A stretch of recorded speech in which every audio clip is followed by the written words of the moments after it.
few doors down is my Louis the Vampire review. If you'd like to know more about Anne Rice, the novel, Neil Jordan, the director, I urge you to check out that video. This video is more about Lestat and what's he all about. Lestat the Vampire is the creator and the master of Louis and Claudia. After much frustration about being suspended as a child, Claudia decides to take matters into her own hands and kill Lestat. To make things right, she tells Lestat, "I brought you a gift." Little does Lestat know, the bodies have been murdered, and a vampire cannot drink dead blood. She heats the bodies so when he bites into them, they still taste warm. She confesses to the crime. She cuts his throat. Quickly, Louis enters the room, and they both watch in awe as Lestat bleeds out and decomposes right before their eyes.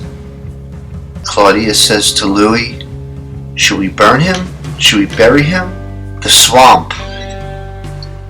So off they go, and they submerge the body of Lestat into the swamp, which brings the whole centerpiece of this part of the film full circle when he appears back at the piano, telling Claudia, "You've been a very, very naughty little girl." And this figure is an homage to this part of the film.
After I show you the box and what comes with the set, I will go into my initial reaction when I unveiled Lestat. It was an experience, let me tell you.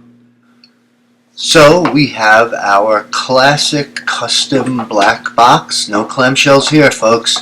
Instead of a magnet on the flap, we do have a little round sort of Velcro system, which works great. We have this top layer produced by Andy, which is very nice. It's soft foam, and the face of Lestat is almost like an embossed felt. So we get two COAs with this beautiful package. This one would be from Jake, and showing all, everyone involved, obviously. So it says 4-17. That's a mistake. It's a misprint. I just spoke to Rob. There are 16 worldwide of the alligator version. And now we have Tory box. That would be the Taylor, Yunsel, laying pipe. Hey now. And what does she have written here? Something funny. Oh, number, doll. Lestat version zombie. So we got that.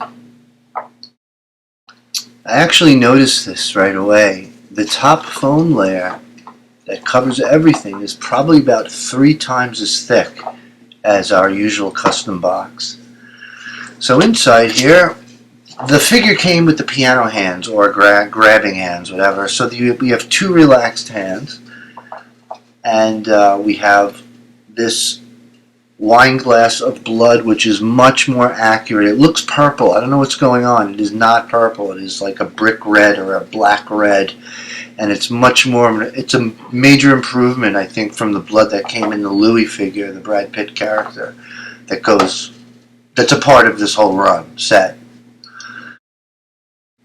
So I returned the grabbing hands back to the box, as you see. So I have the relaxed hands now on the figure, and I will show you the really cool thumb ring or puncture or whatever they use to stab the jugular vein. We'll get into that in a second. And here's the other hand. They're really painted well. Of course, they have debris all over them from the swamp, and no detail has been missed here, folks.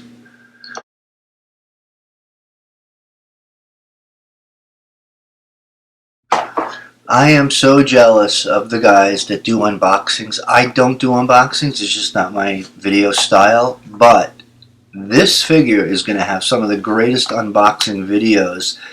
You ever see an unboxing video where the guy is in front of the camera and he puts up his finger? He's like, 1 second, guys, 1 second. And it is this time where the guy is gasping for air because he can't breathe, because he can't believe what he saw, and he's got to convey this in a narrative. So, in a nutshell, this is one of those figures. I remember when I pulled back the foam to see him, I took the little protective bag off his face. I paced my room for about 10 minutes like a caged jungle cat. I didn't know what to do. I went over and looked at it, then I walked away. Then I went over and looked at it, and I walked away. There is so much going on. There's so much information. Your eye goes everywhere when you look at this sculpt. I mean, the whole thing, head to toe. You're like, I sound dramatic, but I was beside myself. I was contacting the project runner, Robert Rahmier, and I was like, I just did this, and then now I just did this, and he kind of joked. He said he liked the play-by-play, but I might have been driving him a little crazy. Now, I'm not going to sit here and try and tell the audience what they already see. Unless you're blind and your eyeballs are rolling on the floor, you see what I'm seeing. So I don't need to tell you like how amazing it is. Just look at it. I just wanted to go over like a really good tip. At first, I thought his face looked thin. One of Tom Cruise's biggest characteristic is his Hollywood handsome jawline. It's very square. It's very chiseled. And all of a sudden, I was like, well, where is it? And then if you move the hair away from his jawline, you will see that in fact, it's very square. It just gets hid by the matted swamp hair. And we'll go into that in a second. I just want to give you a nice shot of the famous Tom Cruise profile. I also wanted to note that in certain shots I am noticing that he has almost like a greenish hue to his face. It's more flesh tone in hand. You'll notice this sparse part in his hair. This is actually not the hair falling out. This is screen accuracy right here. The top of his head. That's how it was in the film. The name of this style is called crimped. Actually, believe it or not, broads go to hair salons and pay good money to get their hair styled in this fashion. What it is it's a very flat, condensed curl to the head. Now the hair should be matted because it's supposed to be filled of swamp mud and amphibian and reptile poop, so it's supposed to be heavy in weight.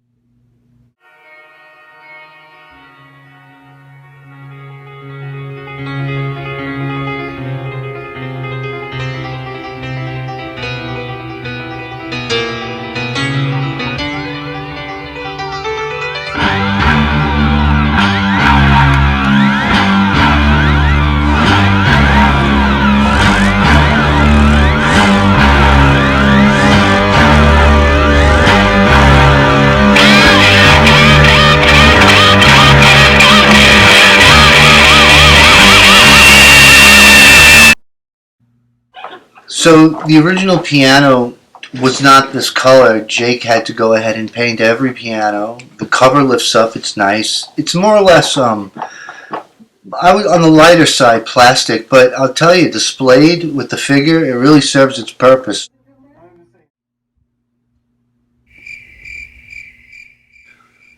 I just wanted to mention that these guys, these boys, they really pulled it off. They saw it through. I mean, the concept started in 2016, but I know it's a business and everything, but they really knocked it out of the park. Because of them now, the people that enjoy this film and enjoy this craftsmanship can now have this set So it's something to be proud of, with regarding Jake and Rob. If you're a vampire and you want to continue feeding in the immediate area that you are, you can't have murders with blood and screaming. You have to figure out a way to kind of like be incognito. In the film, Lestat wears on his thumb a sort of like thimble with a pointed puncturing kind of device there, and they use it for a quick kill and a quick drink without having blood spilling all over the victim and screaming. This way, they don't blow their cover. So that is the device that is on Lestat's relaxed hand on his thumb. I just wanted to give that backstory. Some people might not remember that in the film, or they might just were wondering, like, what is that? These shoes, these black dress loafers, are absolutely a work of art. I mean, in my opinion, just by themselves. If you look by the seams, you'll see they were black shoes at one point. You see right there? So the sculptor sculpted that. The person who did the head sculpt sculpted the sole of the shoe, and Yunsel did the rest, the leather and everything. And of course, Jake then weathered it thereafter. I'm pointing out here all of the watermarks where it got waterlogged from his stay in the swamp. They really put a lot of thought into this. Look at the pants; they're all full of that garbage, and the stockings aren't coming out good. They're very discolored and everything. The shirt was a crisp white, I was told, and it's not really reading well, but it's actually like it's a bone color all around with distress on top of that. Master waistcoat. The front is a brushed suede. It's very, very soft, and it has distress all over it, of course. And the inside and the back is a sort of satin, a very silky satin feel.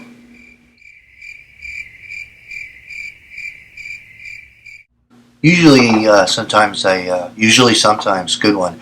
I line up some figures that have similar sized portraits so I can get like an idea of shoulder lineups and waists, but then I realize Christopher Lee is bending his knees, so that kind of doesn't work here. I don't know, I just feel like this hobby is so amazing. It's so important, and a lot of you guys protect it, and I'm glad that we have you there watching the wall, metaphorically speaking, of recasting and stealing and everything. And I've been going through a lot of stuff. Those close to me know what I'm referring to, and this hobby saved me along with medicine. Psychologically, keeps me engaged, and it keeps me in touch with some of the greatest guys I've ever met. So thank you all for everything.